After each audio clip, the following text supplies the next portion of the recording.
OTT has revolutionized the content space.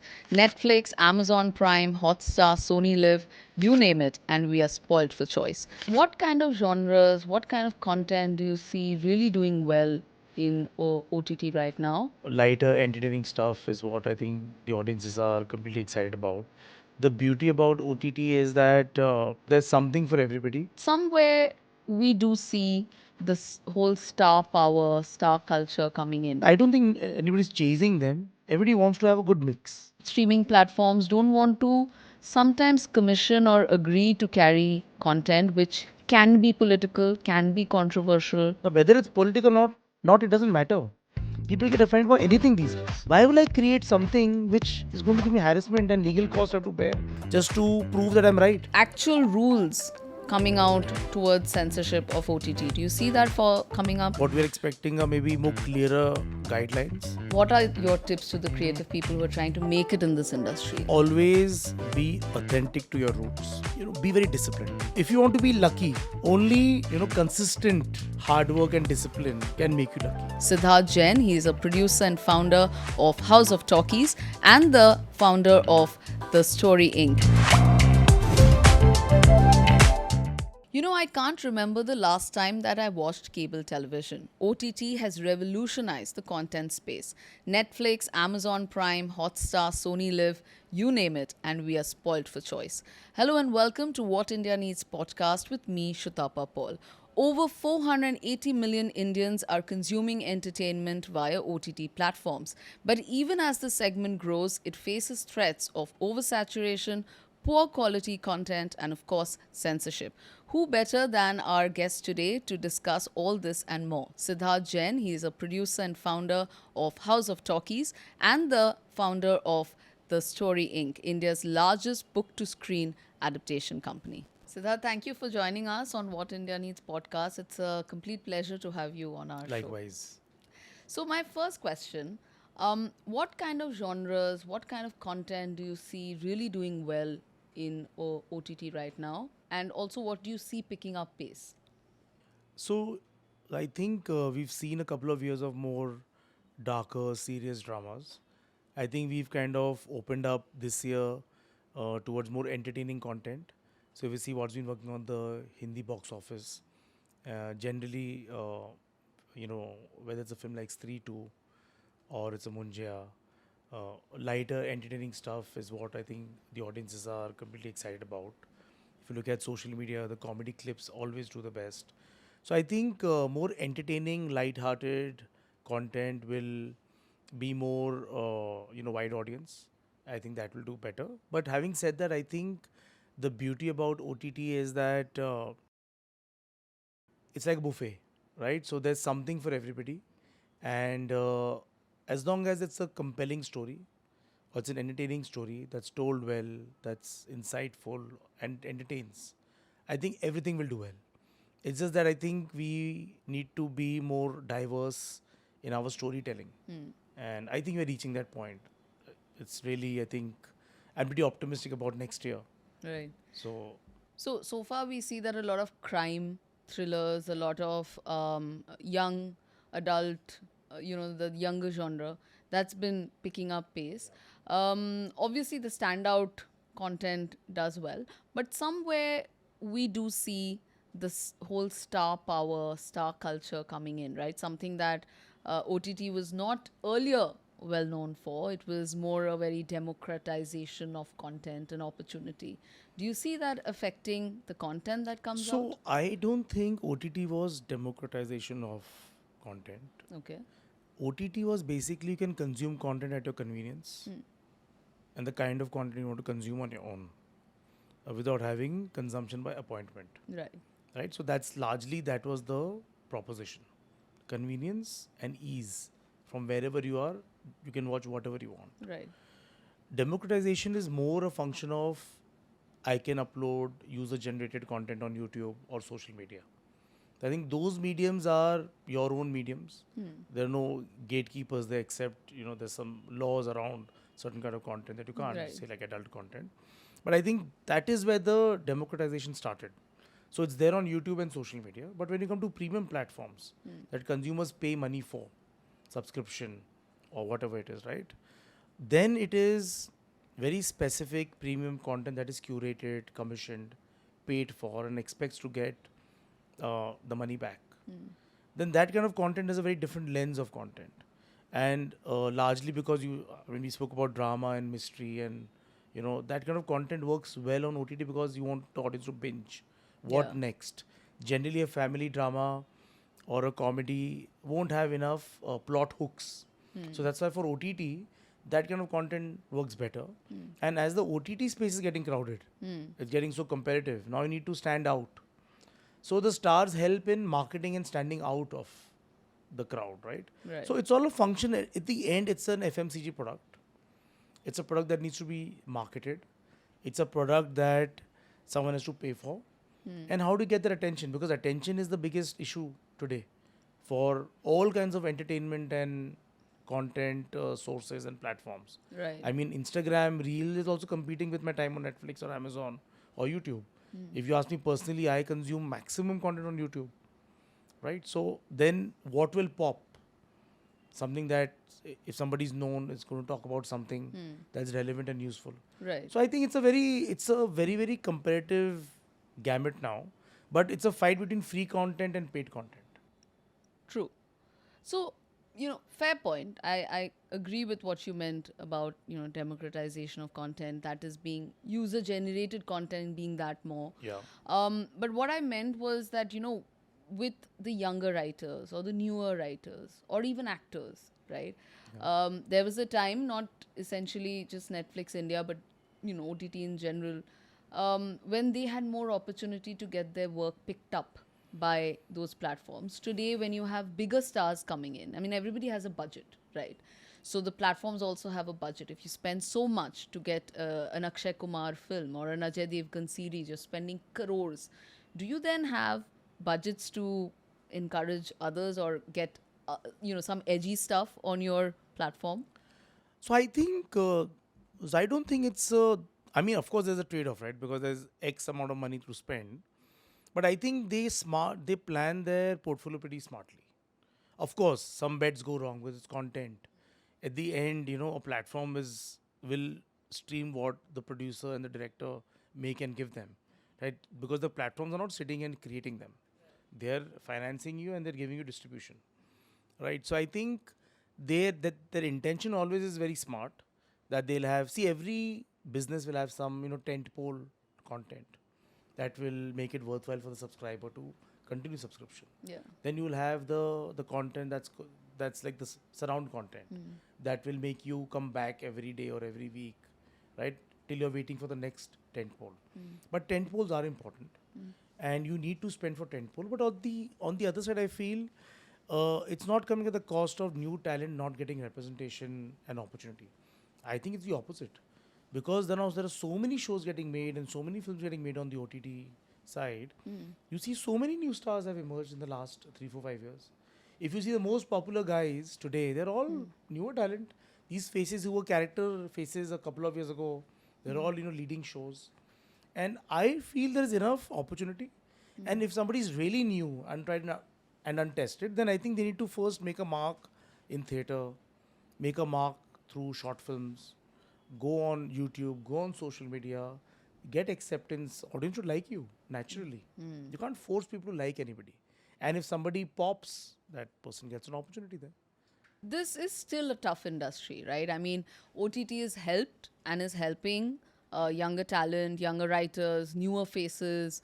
But at the same time, it's still, the industry itself remains a challenging industry. So your advice is that, keep strengthening yourself, keep showcasing your skills through the other platforms, and OTT is not like a one size fits all. It's, it can't have. Yeah, so it's not that. only about OTT, right? So let's bunch it all together, whether it's TV, film, OTT, whatever it is, right? I think the nature of the business is such that there are like 1 million people wanting opportunity, and there are, say, 100 slots. That's the nature of the business, right? So, like, if you look at the film business, films release every Friday. There are 52 Fridays in a year. Even if I release 3 films every Friday for audiences, that's 150 films in a year. That's your capacity. But India used to make 2,000 films pre-COVID. So there's surplus But the opportunity, like if I'm a TV network, I have 24 hours. I can do programming, original programming, maybe for half the time at best. So there's a limitation of number of shows that they can make. It's when OTT happened and YouTube sprung up, is when suddenly it became unlimited hard drives. Right. I have access to unlimited content. But then, Right. how will I search? How will I curate? So curation becomes important. Let's say stars become important. Genres become important. So one has to understand the nature of the business, understand that opportunities are always limited. Now, how can you differentiate yourself and stand out and become a candidate for that opportunity? So it's a very, very personal business, yet it's dependent on others liking you. Right. It's a very weird business. I mean, I never recommend anyone to find a career in this business. It's easier to become a pilot and, probably climb a mountain peak than find a sustainable career in this industry. So very interesting. So there was a story which recently came out on the print, in fact, where some of the younger writers, script writers especially, because of the how OTT took off during the pandemic, especially because people had nothing Yeah. else to consume, and even actors and all the creative was kind of focused on that platform. There are people who gave up their jobs, good corporate jobs, and tried to make a go at it, and some of them have actually gone back because Yeah. it's getting saturated in terms, for the younger talent. Is Yeah. that true? Uh, Maybe partially, but I think that's always been happening. It's not because of COVID. I've been in this business 20 plus years in the film business, and like I was mentioning earlier, the problem is that a lot of people jump into the business and the industry, but they don't do research.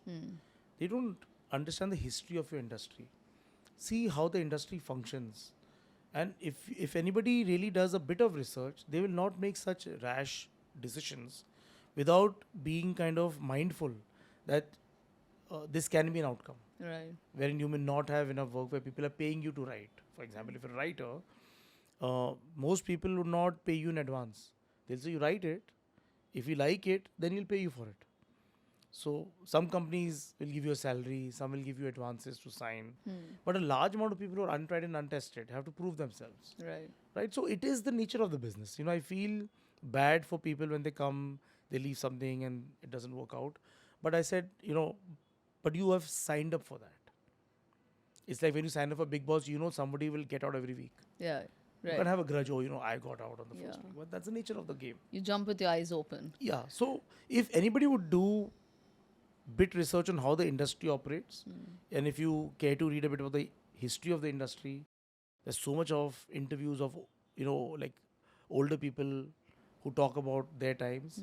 You will learn. But and you things will know. don't change?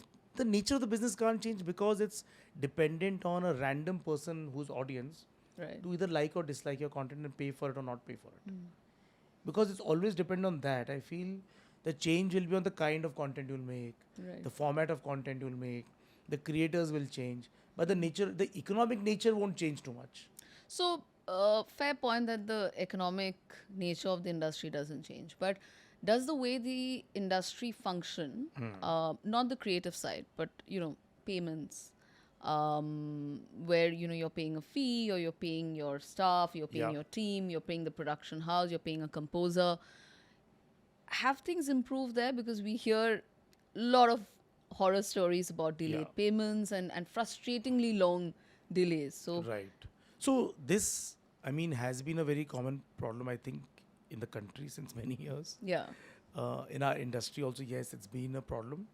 But I think in the last decade, because of the emergence of studios coming in, who come from structured capital, corporates, at least in Hindi, with all the US companies and the TV networks, it's improved greatly. Right. It's greatly improved. It's not, it's not perfect. It's not ideal, but it's getting better. And therein also, I always urge people that, do a ref check, do research. If you're working for a legit large or a production house that has a good history, you work for them. If you're working with somebody who's a bit not so great reputation, then be prepared and take your chances, be careful, Right. and see how it pans out. But largely, I think the answer is it's getting better. It's improved a lot, a long way to go. Right. So, coming back to content again for a bit, Yeah. original content is, there was a time when we would wait for these big series to, kind of come out and all Yeah. that. Sometimes we see that that is kind of trickled, and then now there are numbers to say that, maybe last year there was more original content being commissioned, this year it's less. Yeah. Is this a growing trend? Why is this happening? Would you have any insights on that? I think my insight on this is that if you look at streaming, largely it's episodic content that's premium. Uh, it needs a certain mastery of craft to tell a story in say 6-8 episodes in a very engaging way. If you see the talent pool that we had on the premium side of the content was largely they used to make films. So they were used to telling stories in 2 hours in a single shot. You're trapped in a theater, now you can't get out even if I bore you. On streaming, if you bore the audience, they'll switch.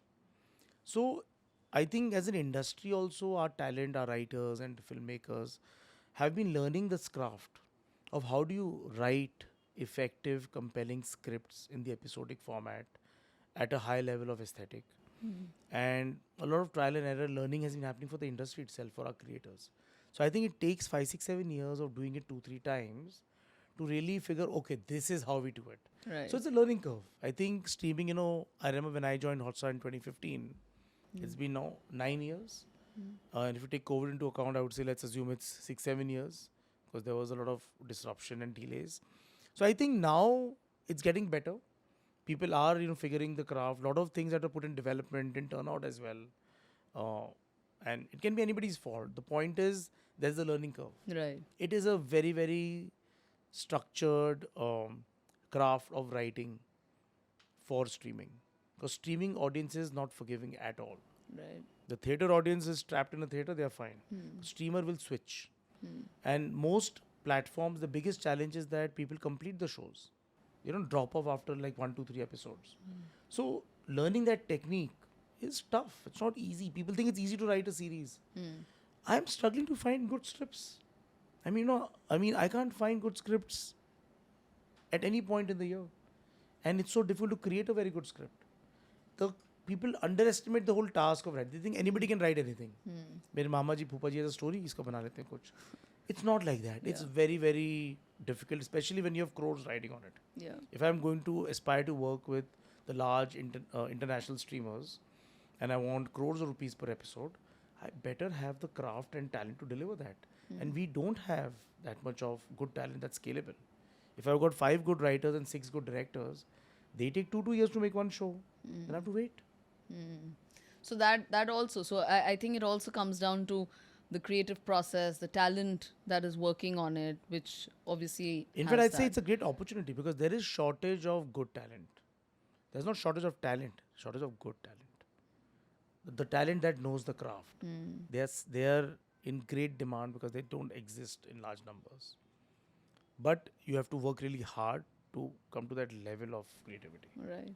So, also very untapped, yet the next frontier for the OTT industry is rural India, right? I mean, their Yeah. penetration is still low, also subscription based. So, urban India more likely to consume and pay and consume. That also, they're not that open to it. I mean, we know subscriptions are still a challenge. How do you think the industry will or can? I think YouTube is the answer. YouTube, Instagram, Facebook. Myself, I see that as an opportunity.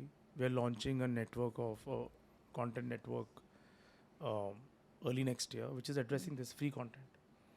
And I think with the growth of YouTube and advertising on social media, as that monetization gets better, I think the way to reach that audience will be to create free content for them and get that from advertising. So OTT, you don't see OTT I tapping consider the YouTube rural- also as an OTT only. Okay. It's just that it's free as a subscription. So depending on the audience you're targeting, depending on the country you want to target that audience in, the language you want to target the audience in, you have to understand what is the platform that they use the most, right? So if I want to say create Bhojpuri content, there are some businesses which are doing that really well. There are a lot of regional actually players that are doing really well in Punjabi, in Bhojpuri, Gujarati, Tamil, Telugu. So I think the landscape is actually widening. business models will evolve, platforms of delivery will keep evolving and changing. But I think if we can figure, India is a low cost market and no cost market. So we have to find that balance between no cost and low cost and figure that. And then obviously advertising brings the revenues where Yes. subscriptions I are think not. that is the play to go after. Which Amazon Minis, for example, is Yeah. doing. Mini TV is Yes, doing absolutely. So I think they're quite all well. trying. But again, it's like it's a lot of investment in the initial years to lose money first. So how many people have deep pockets? How many companies will do that? And how many creators will work at those budgets? If suddenly you tell me, oh, you made one show that cost 5 crores an episode. Now can you make one small show for us and 5 lakhs an episode? I can't. Then you'll find somebody who's not as sorted, on the structure and the craft. So then, it's finding talent that knows what to do at a low cost is also not easy. So it's an evolution. Right. The industry evolves like this. It is the process. It takes years and decades. Content evolution is not a few years. It's decades of shift and change. And if you compare our industry every decade, we made progress. But then how does OTT stay unique from your cable TV? OTT is unique because the convenience, right? Consume it. I mean, if you look at, say, catch-up TV OTT platforms like Hotstar and Sony and Z, they're also OTT, but you can catch your TV show at your convenience. Like sports, live sports, you can watch it. So I think OTT is what? It's over the top. It's just that you can watch it from your device, Right. On wherever you are, demand. on Right. demand, and wherever you are, and from different devices. So I think that they have delivered spectacularly. And their proposition, I think, will always be that how do I give you compelling content at your convenience for some price? Right. As long as I think Indian subscribers will keep subscribing, it's a chicken and egg, right? They'll subscribe if the content is good. If the content is good, then you will subscribe. So it's it'll keep going round and round. And, it's up to creators. How can we create content that just works for everybody? But also in India, just to tell you, I mean, that I'm just like reminding you and the listeners that we also have a very fragmented content market because of language. Right. So it's very difficult, to also make something pan India. I mean, sometimes I feel, the only pan India thing that is tool that you have is English. Yeah. Because then, you can be in other states and still, understand us as clearly as possible. But English is again English, it's too niche. Yeah. Because then where are the small towns and B towns? So it's a very difficult market. Sports works the best. That's why all the sports streaming is the highest. Because it's language and geography agnostic. Yeah. Yeah. So, your post recently about which I think is great. Adar Poonawala, of course, investing and buying a huge stake, 50% stake in Dharma Productions. It is, and I agree with you, it's a great step. It's great news for the industry as a whole. Do you foresee, I mean, because I do foresee a lot of corporates taking an interest in the industry now, and that can, in a way, bring more structure to the industry, OTT and films, of course, as a whole. Yeah, I think, of course, it's a very positive step. But I think, very structured corporates may not invest in the film business. See, Dharma is largely a film company. Yeah, yeah, Films, by virtue of box office, are unpredictable. If you also look at Dharma's revenues, they are X, then they go 5X, and they again come down. It's the nature of the business. yeah. Like Mad Dog had two big hits this year, 3, 2, and Munja. Maybe next year they may not have those hits. So that unpredictability usually keeps structured capital away. Because I feel, a large number of investments in film companies globally come from extremely wealthy corporate owners who have a personal liking for this industry. It's not always for a rate of return. Because largely the rate of return is very, very, questionable in this business. Unless you're a TV network, then there is still predictability of advertising revenues or sports business, right? So hence you see all the big corporates going that side, broadcasting. But film business is always tricky. I mean, you can still have some kind of predictability in the theatre chain business like PVR. That's why these companies go IPO much easily. They can raise these capital. So I think like Adar Poonawalla, or say the Adani family, the Ambani family, these are people who like this industry. Yeah, They like to support it, and the for them it's a very patrons. small, yeah, they're patrons of art Right. or entertainers, and they have a personal liking, and then it's less commerce and more, I think, an affinity for that business. Right. So I feel it. I don't think like a lot of corporates will like rush into the TV film business, but what might happen is that a lot of more patrons like these will say, you know what, maybe even we should look at it, Right. and that will help. Well, patron of the arts, well, this is an Or the age-old concept. Yeah, So exactly. it is required, It is right? required, and I think this is what will change. And also, it's coming at a time where we need infusion of more capital from the outside. For me, there were rumors that Saregama or Geo, Reliance might take a stake in Dharma. Right. And like I mentioned in my post, I always felt that that's not so cool because they're anyway investing in the business. So they'll just put up like an amount from their main pool into this. Right. So it's not new money coming in. It's not a new player coming in. Plus, they're buyers of content. So as a producer, you want to create content with some money and sell it to a buyer. But if the buyer is an investor in your company, it's problematic. So I think this is a great move for Karan, and I think it opens the door for a lot of other similar deals and transactions, but not so much corporate, more extremely wealthy people saying, "Here, take money, Yeah. and let's make some great content." Yeah. Yeah. You've explained this so well. I mean, the business of cinema, the business of entertainment is quite complicated. I mean, it's a lot of heart, it's a lot of passion, a lot of hard Yeah. work, and yet it can just go bust, Yeah. right? So there's so much maths and calculations that go behind the creative process, which brings me back to content again. Today we have access to a lot of data, metrics, analytics. Do you see the content that is coming out being shaped a lot by the metrics of what is doing well, what is not doing well? Ye chalega, ye nahi chalega. So I think in any content space, there are two buckets of creators. There'll be a hedge. Hedge is you'll make a certain amount of content using data and metrics. So chalo, at least I am safeguarding, that at least Playing it safe. yeah, playing it Huh. safe, and then you will keep a certain portion for experimenting and doing things which are outside the box. And I think a great platform or an OTT or a studio will find the right mix. Uh, for example, I feel Netflix, Amazon, these are platforms which have the right mix. They do the usual stuff, like they'll do crime, is always popular. I mean, you always want to see some new serial killer story every year, Yeah, yeah. right? You want to see crime, you want to see the thrillers, yet you may want to go and see something which is completely off. So I think all of these portfolios have that balance.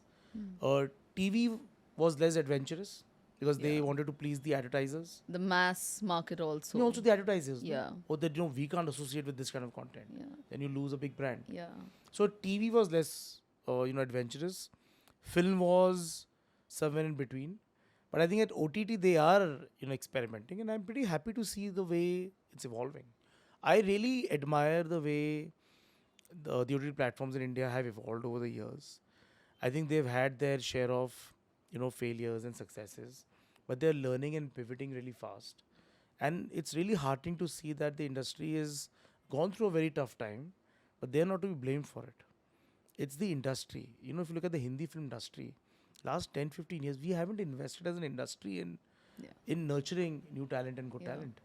What can the streamer do or what can the studio do? They can write a check. But the writing and the directing and the making is in the hands of the industry to nurture that talent. We never bothered because we were chasing stars. With streaming, showed us the mirror that the audience now is not that excited about your stars, especially in Hindi. I think a lot of fandom faded during COVID. Yeah. Also because of social media. Because earlier, when you had a Devanand or a Rajesh Khanna, you would only know them from their screen avatar. They were not on Twitter or YouTube, and you get to see the real person behind them. Yeah. And Instagram, of course. Yeah. So now, the moment you discover the real person, you're not sure if you're a fan as much, and then you start looking at the star as the real person and not the characters they play on screen. And that is what had happened with Hindi.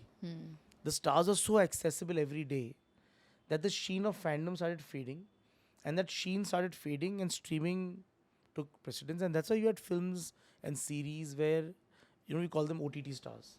They Right. emerged. If you look at Stree 2, the success Hmm. of Stree 2, Munjia kind of films, True.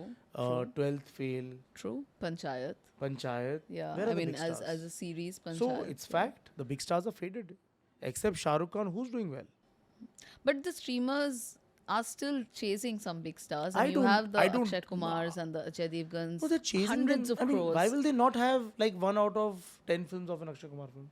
I don't think they're chasing. Of course, Akshay Kumar is the most bankable star on any platform. I mean, Used to all of be, it. maybe, who knows? But my point is, I don't think anybody's chasing them. Everybody wants to have a good mix. Right. I think it's a portfolio, right? Like an equity stock market portfolio. Right. So You want to balance is diversify, important. balance. Right. And I think they're all balancing very smartly. And they've really, they are the real reasons why the big stars are now facing a tough time.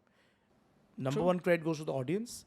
They're not going to the box office theater if you're making a bad film, even if it has a big star. So the audience is rejecting it first.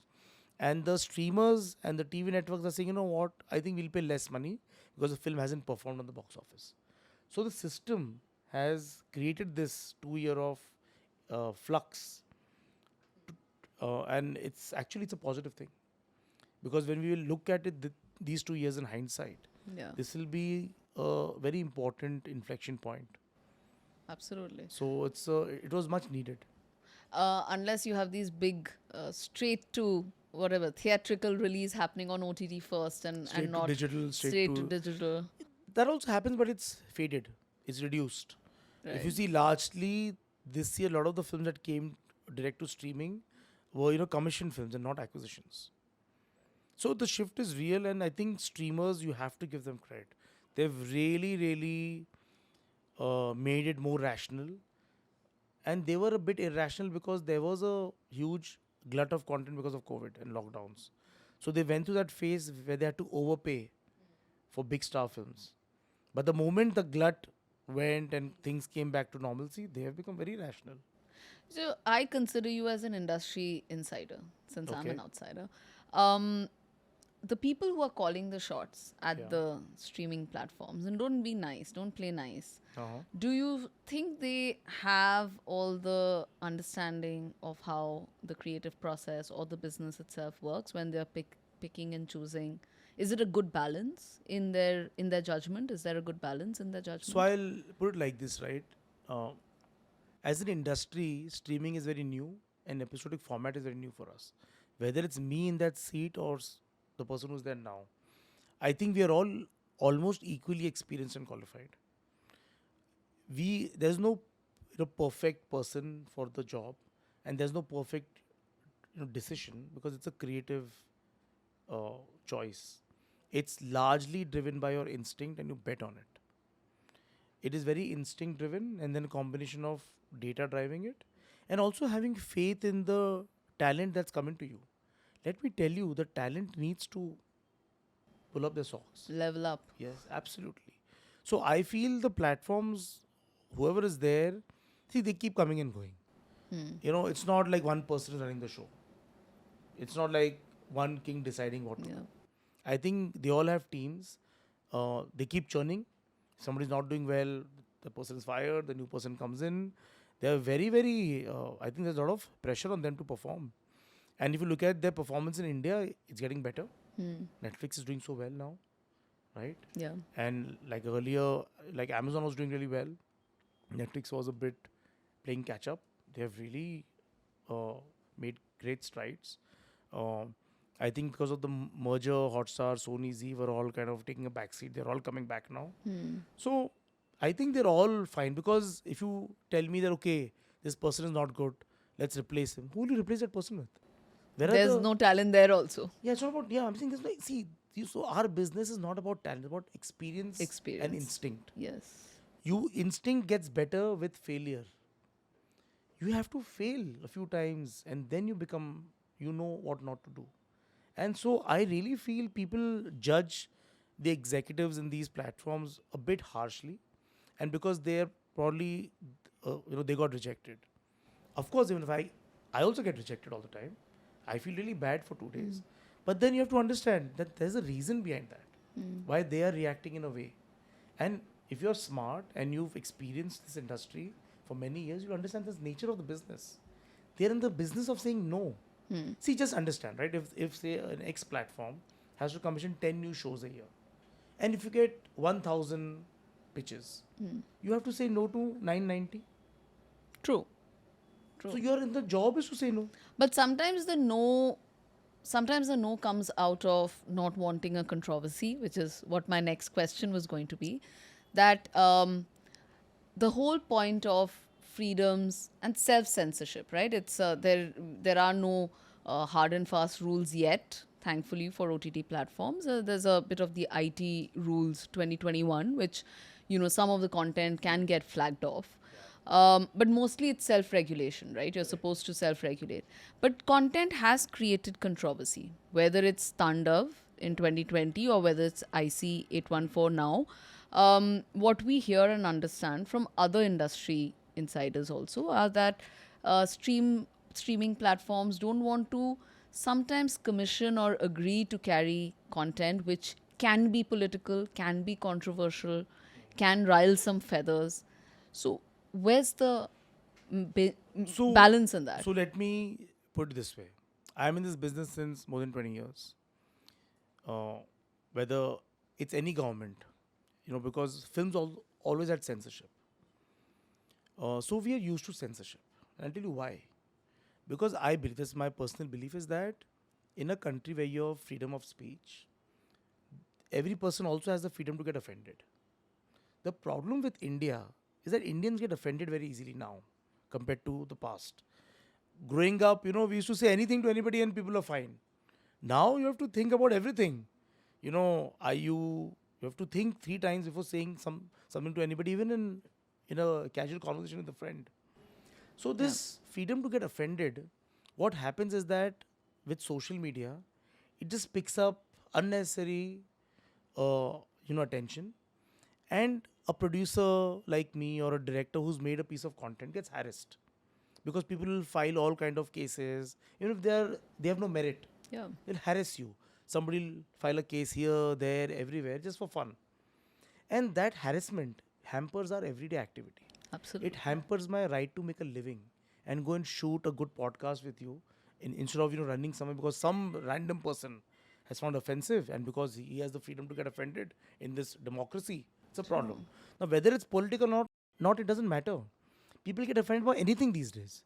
So, as creators, and I'm saying not only the studios, I'm saying even me as a producer, why will I create something which is going to give me harassment and legal costs I have to bear just to prove that I'm right?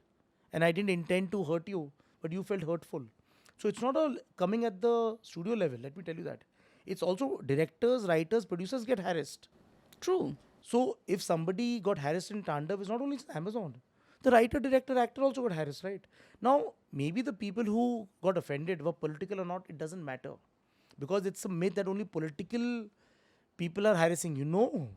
There are people who want to just harass you because they're a large corporation and they want to extract money from you. Or they want to just harass a rich person and get money. Or just harass you out of just hate for some reason. So the world is just how it is, right? I think it's easy to pinpoint and make everything political, but actually it's us as society. But aren't we losing out on watching compelling No, content? I think for that you have other platforms. Why would it should only be on YouTube a is paid doing the same. Sure. So I'm saying find other ways of voicing your opinion, but I'm saying why should it be through a business that can collapse and then lose employment for hundreds and thousands of people? Why should businesses be targeted? Because what's happening, I'll tell you in the process. Artists and creators get targeted and they don't have the resources to fight you in court or do anything. So I just feel it's a sensitivity issue in the country as a whole. But it's censorship only. Yeah, but it's absolutely. But I'm saying the problem is a society issue. And let me tell you, sometimes people get offended by even clean comedy. Somebody will find something. Oh yeah. So it's problematic. And so we are trying to work around it because we are not here to always give a message that's directly in your face. Sometimes a message, if you're a good creator, can come thematically And subtly. and subtly. Yes. Do that, if you have to. Yeah. And Panchayat. Yeah. for example. So I many think it's examples. If we brilliant. go back, we'll see so many messages that have come in, and it's not riled anybody. So now that's the artist, right? That's not a platform. A platform will not get too much into it. Right. It's really the creator. So I'm saying it's all the creator. No, today when I also go out and I look at a lot of younger talent that's coming in, writers and directors, they don't care about politics as much. But they believe in issues. So, say Yeah. a creative person puts across a piece of work where, it could be Yeah. controversial. They've done the hard work. There's a producer backing as well. But the platform doesn't take it because they don't want issues later. Yeah, possible. But I'm saying that's one platform. You Try also others. try. Yeah. Like my thing is, I think it's let's not put use that as a way to build your career as an original voice as a creator. I think these things will always be there. There's no perfect world. There never will be. I feel you have to make what you have, and if you're really smart and really creative, and we get a lot of such people who layer it so well that it works for everybody. See, because if you're expecting someone to put in crores, then you fund it yourself. Then why are you expecting someone else to pay for what you want to say? They're not here to say or give a message. They are here to entertain you. When I pay subscription every month, what is the promise that platform is making to me? That we'll give you entertaining content.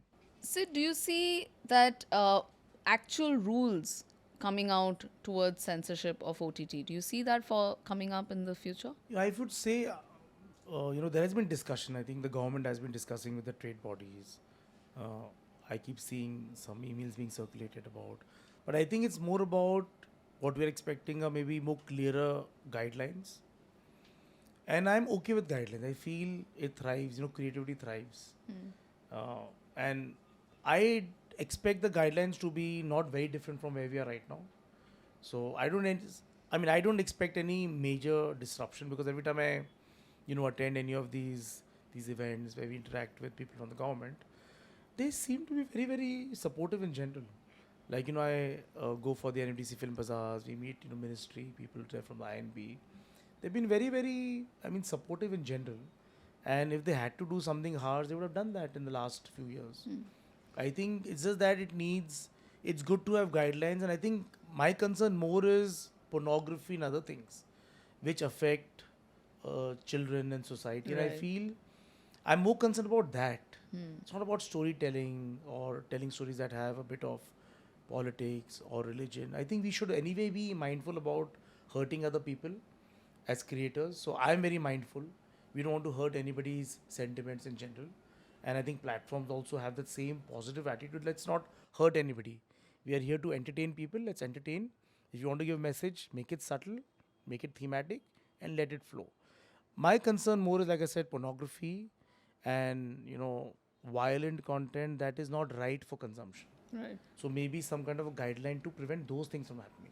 So a lot of platforms, of course, have foreign content, right? Overseas content is available, and there we do see a lot of violence. There's a fair amount of nudity, which Yeah. is there, which may not affect, say, a viewer like me, but it could affect others, and then that creates an issue, and then everybody gets censored, Yeah, so including the Indian content. yeah, but I think censorship should be there in a country like ours where parental controls, other controls are very weak. So I feel some amount of censorship is something that we can live with, as long as it's practical, it's logical, it works, it's right. I think censorship is a very subjective word. But It you're can be okay with. liberal. It can be also liberal censorship. So would you be okay with a Game of Thrones UK having a different version and India having a Yeah, different but I'm saying in version? India we've been seeing the original version since the time it came. So But what's with the problem? rules, wouldn't it then be But curtailed? why are we assuming that the rules will curtail that? I don't think, I'm optimistic that the rules may not be as harsh as we expect them to be. I think, like I said, my conversations with people so far have been that the rules will be more guidelines towards more something that's more harmful Right. and not hamper entertainment or expression. I'm so glad to hear that because I Yeah, I think mean, that there's no makes reason sense. to be negative at this point. True. I mean, so I don't start off with a negative, pessimism. I'm optimistic. But is there representation of though of say somebody like you where the rules are being made? I mean, are you all Yeah, yeah. represented? I think the government is always talking to our trade bodies, and our trade bodies, the Film Producers Guild and other organizations, have great managing committees. We've got great, really wonderful people at it, helming these bodies. So it's always, and we are all informed. We keep talking. So I think we'll figure these things. I mean, Also, we're Indians. we are Indians. I mean, we We'll do. do jugaad. I mean, We'll do we'll work jugaad. around it. Yeah. So, another very interesting aspect is the LGBTQI representation, QI plus representation. We do see a shift towards that. We're seeing content which is bold in the older sense. Do you think we're doing a fair job of representing them? Because we do see overseas, it's a bit more balanced. It's like there's a lot of storytelling. There are actual roles, where it is helmed by people of the LGBTQI So I plus think the new community. generation of writers, filmmakers, creators, right? They are more sensitized, Yeah. right, towards the right messaging. And I think over the years we'll see it get better rapidly, exponentially. I feel it's just a shift, right? It's a generational shift. In our country, we were slow to these things. So now we are kind of coming to it. So we are not there as yet, but I'm optimistic because the new generation is very, very aware. So my, the younger writers in my office, the younger, directors that you work with, looking at them and talking to them, I'm extremely optimistic that you're going in the right direction because they're very, very aware. Right. Very, very aware, responsible, and conscious, which the generation before was not up to the mark. Right. Right? Right. So as society, I think we're evolving. You were recently in Busan, Yeah. right? And of course, Korean OTT is dramas rather that come out of there, world class at least. All of us binge Yeah. watch it, even though we don't understand Korean. And when you look at the content that is coming from other countries, Yeah.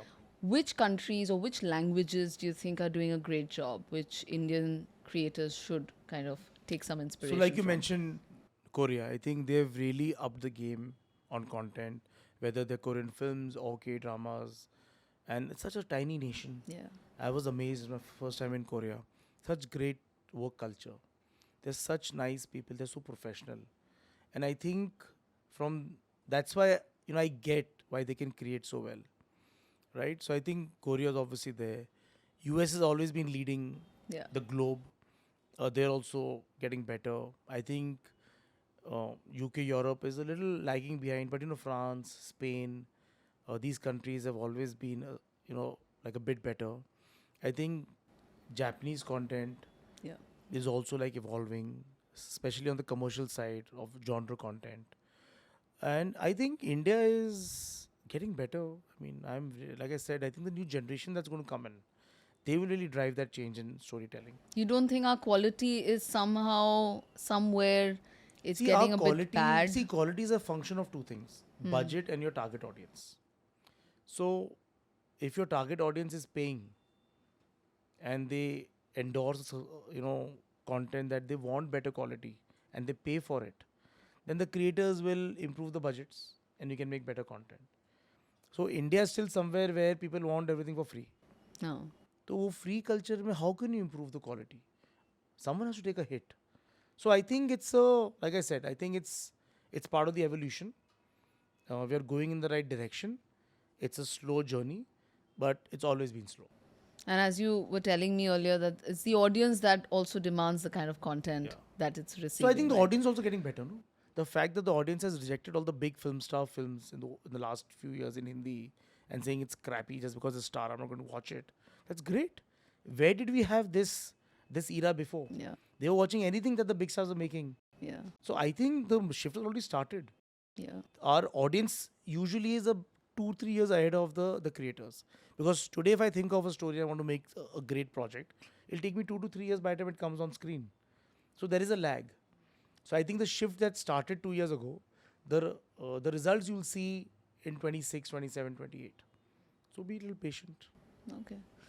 All right. Patient audience. Okay. Now our next segment is more about you and your journey. So Okay. tell me a bit about this, your own career. How did the genesis of Story Inc.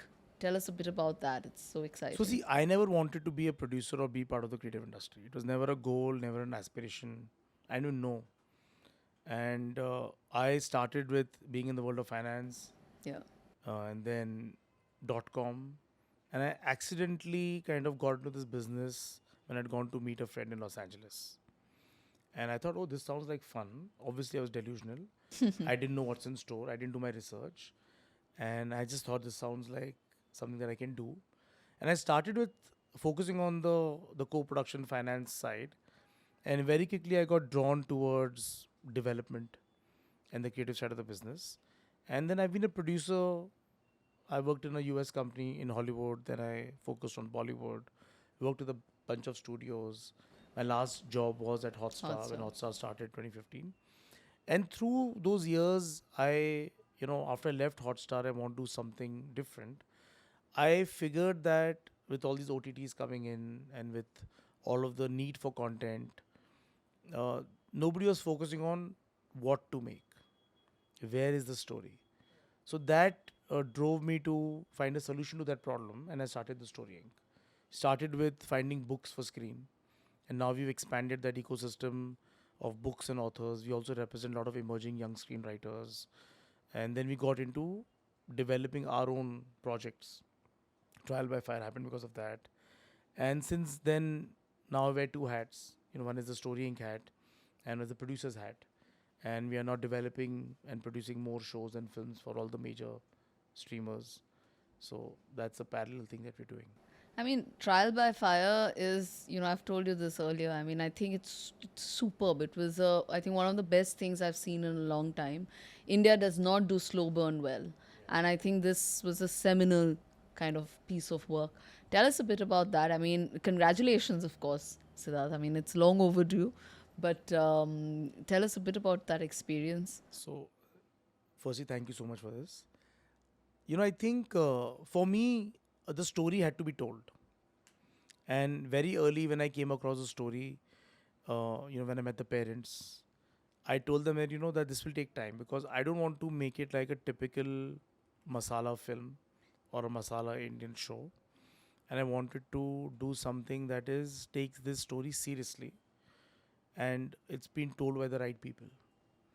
And the parents understood that, and for some reason they had great faith in me, and they said, "Great, we'll like figure it out." Then obviously my first step was to find the right filmmaker who has that aesthetic. So I found Prashant Nair, who is of Indian origin, has a French passport, lives in Spain, so he's very international in his way of thinking, and I'd known him since many years. So I reached out to him, and we were chatting about working on something. He really liked the story, and I felt, with him, he's a very, very accomplished filmmaker. And then slowly we put the team together. We found a writer. His co-writer is an American who's never come to India, but he wanted to find a way to tell this story in a structure that works, right? Because, like I said, India was still learning the curve, but there were people in the West who've done this a few times. So we found a good writer. And then full credit to not only Prashant and the team and our co-director Randeep Jha and all the actors, but also to Netflix. Because, this show could have never been possible if Monica Shergill would not just, I pitched her the story over a 2-minute conversation. And she said instantly, what, Sid, let's make this show. And I told her, I don't want to make it like a typical Bollywood commercial show. Can you make it in a different way? She said, yes, go for it. And then with her support, without any script, nothing there, just a 2-minute pitch on the story that I told her, this is it. And she was just like, she said, we have to tell this story. And let's make a high quality show. It's, and like you're talking about studio executives, right? You need that vision and instinct. It's not about the material, it's about the person. If you believe, she felt that I would try my best, and I found a filmmaker who tried his best. And then we found partners, our co-producers like Endemol. We met, uh, I partnered with them. At that time, there was, Abhishek and Milanli. Great bunch of people, and they come together, something good will happen. And then after that, Monica's uh, rest of the team from Netflix, Tanya, and everybody came in. And through the course, it was tough because we had to face COVID. budgets, everything is a problem, right? How many years Scripts. did it take, this entire process, since you met Project the was like a parents? 2-year project. For me, it was 4-year journey. From the From the time you day I met met the parents and the parents, release yeah. of the show. Wow. I spent 4 years on it, and it was just for me. I mean, I had to make it the right way, with the right people. See, as a producer, what I can do is spot story and bring the right people together. But for making it, I need the resources from a studio. And it's just I think the timing was right because in 2019 I could pitch a slow burn like this. Now the Yeah. audience also changed. Yeah. Audience has become so impatient. They want more commercial content. The landscape in India is wider. So now the pressure is more to make more commercial content. So I think they've also evolved, right? Today, if I go to Monica, she'll say, Sid, let's make something much more massy and commercial. Because, slow burn is a smaller audience. So they've also evolved. That's what I'm saying, it doesn't matter who's at the seat. As long as the corporate culture supports evolution of content.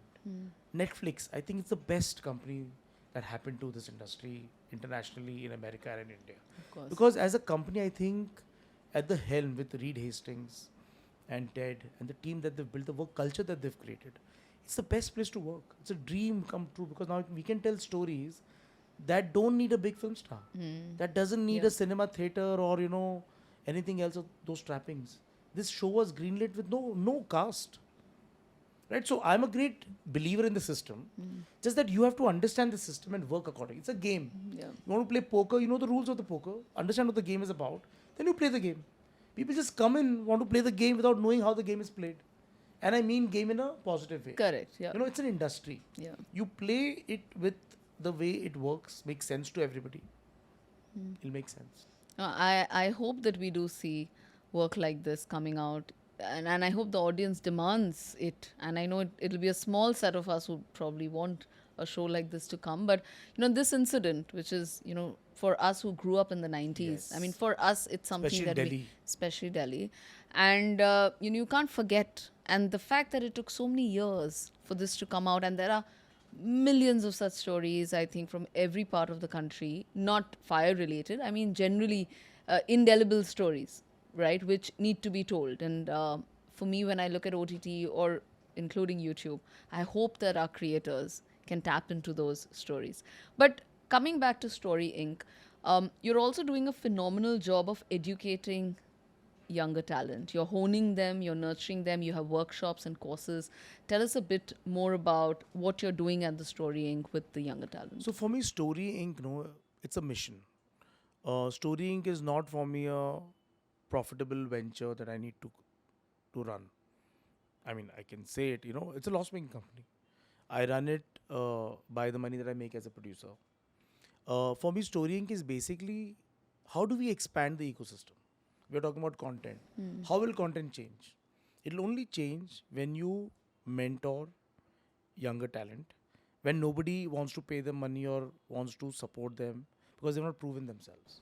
So Story Inc. is that place where I feel anybody who has potential as a storyteller, as a screenwriter, or as a filmmaker, but we are focusing more on the writing bit because at that stage it's easier to judge talent and mentor talent, and then you need to train them, upskill them, and it's like I said, it's a culture that I want to inculcate.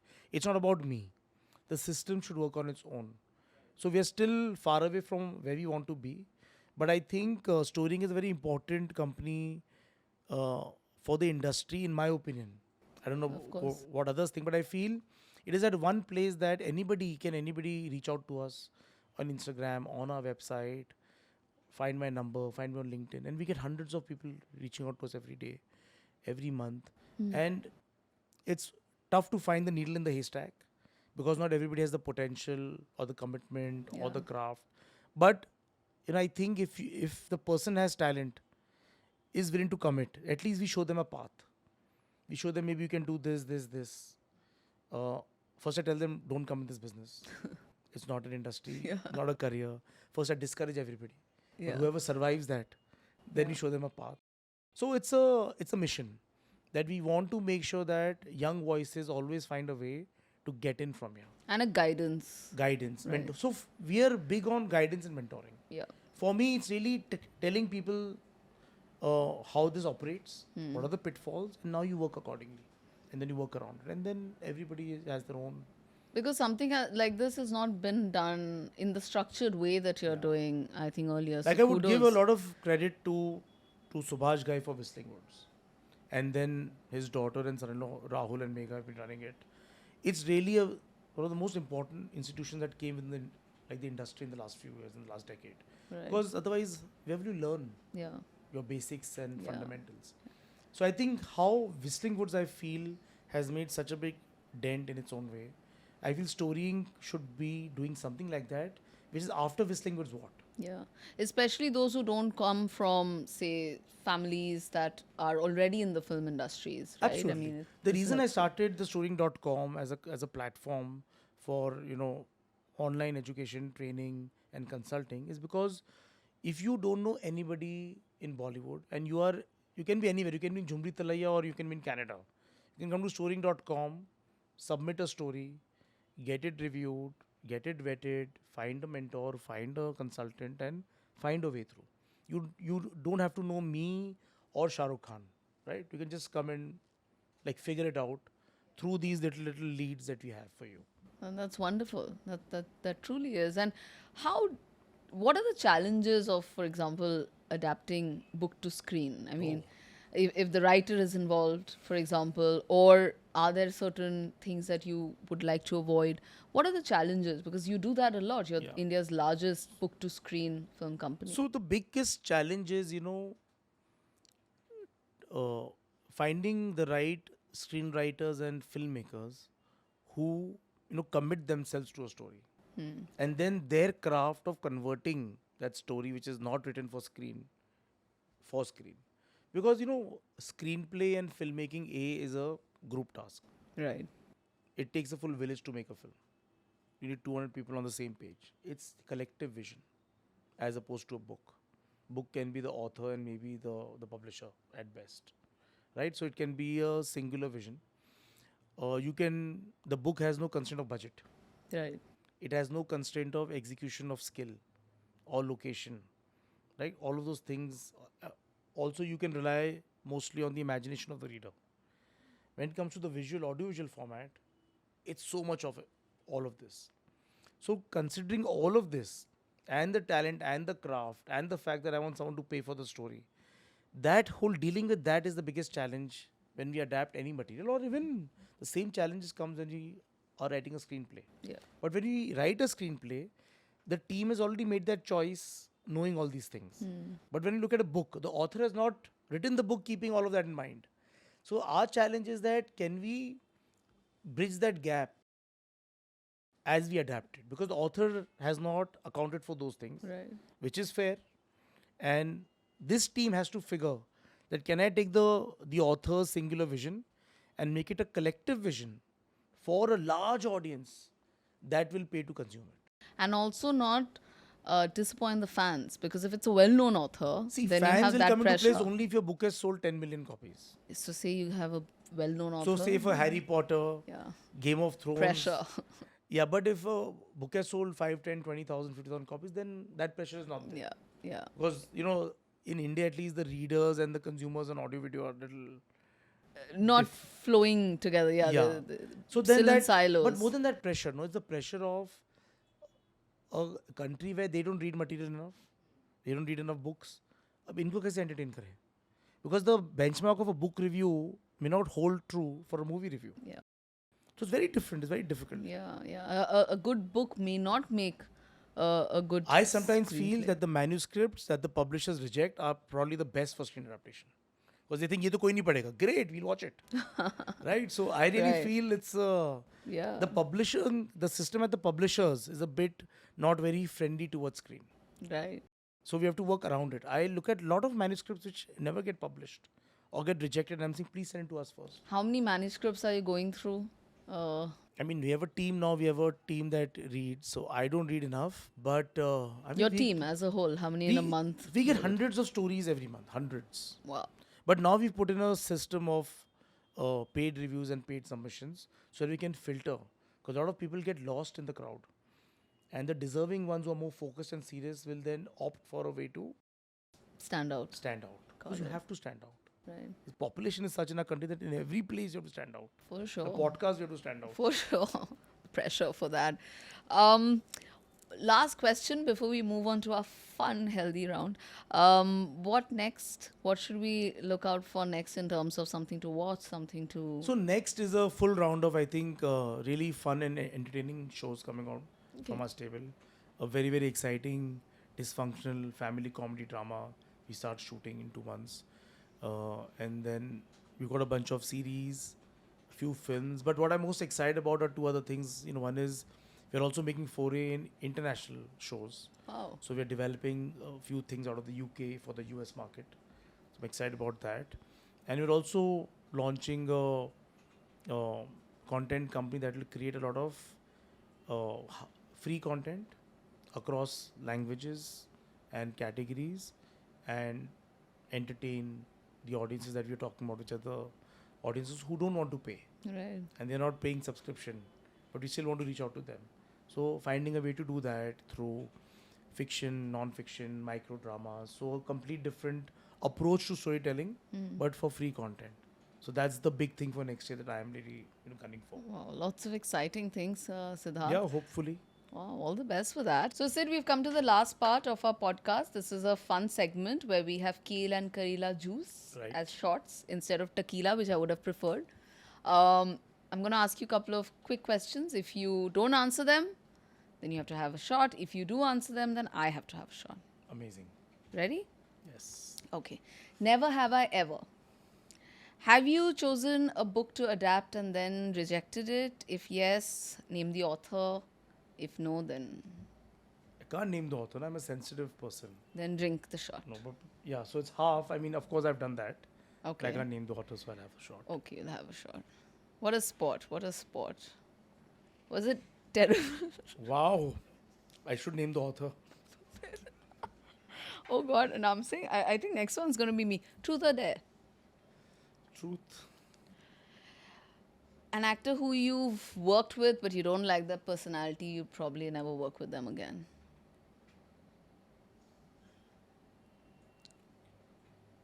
You can have another shot if you want. You are very politically correct.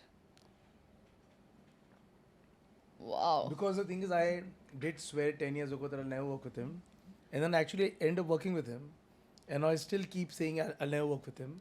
So never say never. That's why. Never say never. But after we stop rolling, you have to tell me the name. Yeah, yeah. Okay. Date, marry, kill. Author's edition. Okay. Okay. So we have about 6 authors. No, we have 6.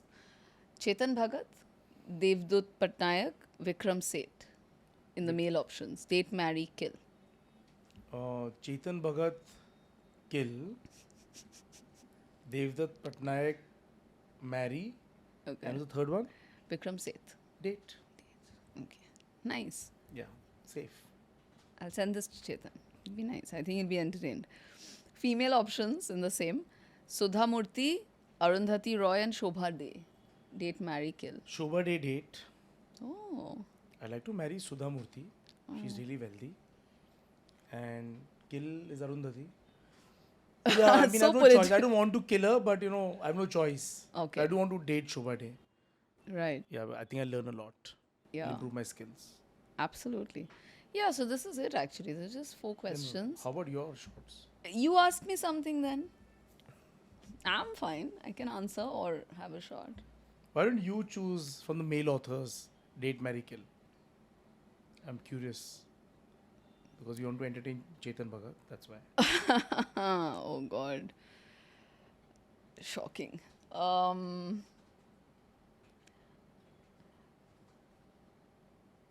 Kill Chetan.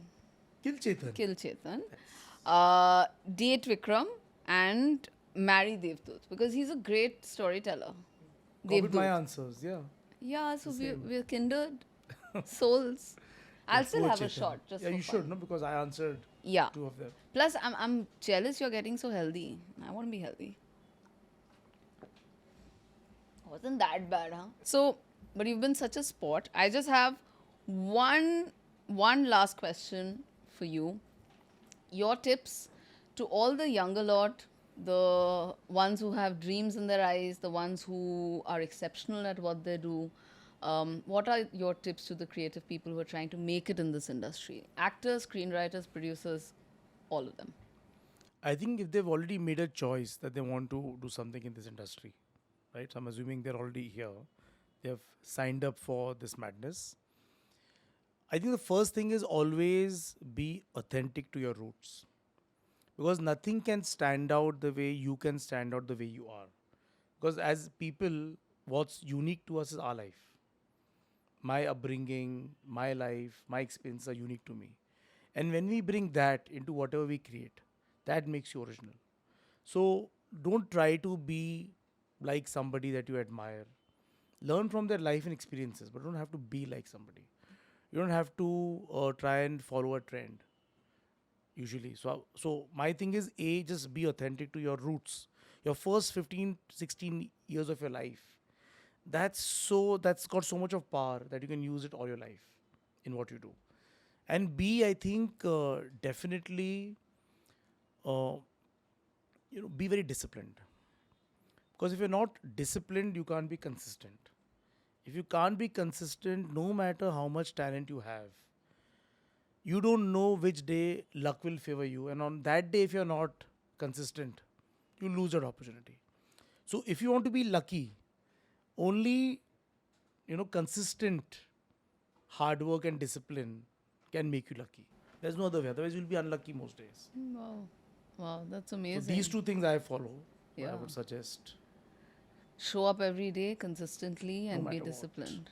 I think that's true for I think Anything, it all doesn't matter. professions as But well. our profession needs a lot of luck also. So because when you need a lot of luck, no, you don't know which day that luck is like good for you. And that day if you're napping, oh, I'm tired at a writer's block, aaj nahi likhunga. You're done. You're done. Thanks so much, Siddharth. This was so great having you and so many great insights. And thank you for your time. And Likewise, such a great conversation. Thank you so much. thank you. Thank you for joining us on What India Needs podcast. Do like, share, and subscribe to our channel.